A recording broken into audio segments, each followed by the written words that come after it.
In this video, I'll be showing you guys how I did this Spidey edit on Ibispaint X, and if you want to try it on your own, you can check the link in the description where you can download stock images that I used in this edit. And also you can find my brushes and my other basic level tutorials links in the description. And yeah, make sure to watch the video till the end so that you can understand what I actually done in the video.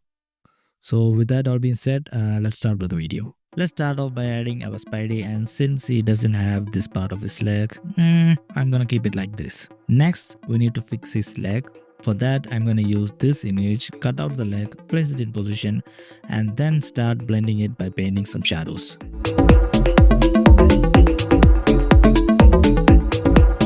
Once that's done, let's add a background. I'm using this image, pretty cool, right? Now let's adjust the lighting by adding an adjustment layer for brightness and contrast and bring the brightness really down.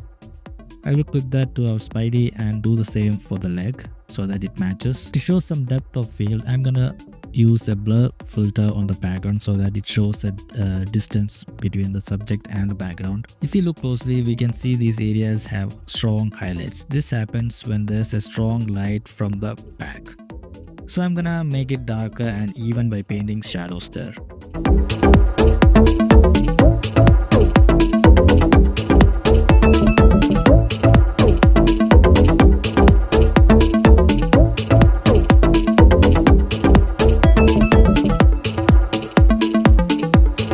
Now let's paint rim lights. We have got two colors for them, so let's start painting.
The next important step is painting highlights and adding some glow to make our subject look less flat.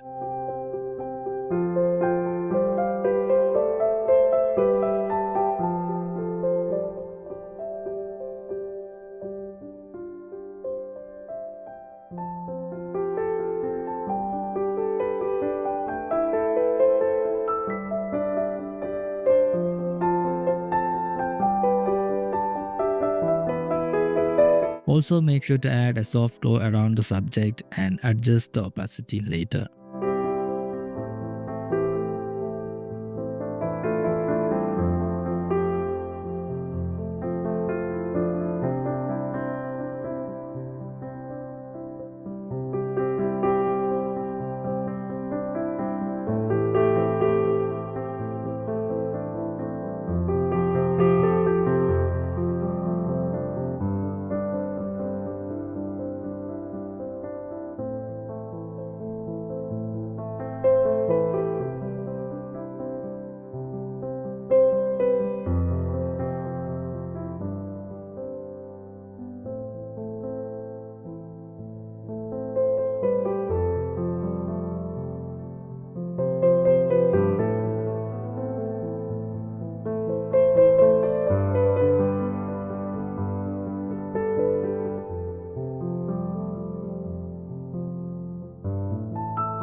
Now let's draw him some webs.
And we are almost done. If you want, you can add a zoom blur to give the scene some movement. Movement, not moment. Sorry about that. And that's it. Our edit is almost done. The last step is some color grading in Lightroom and we are all set to go.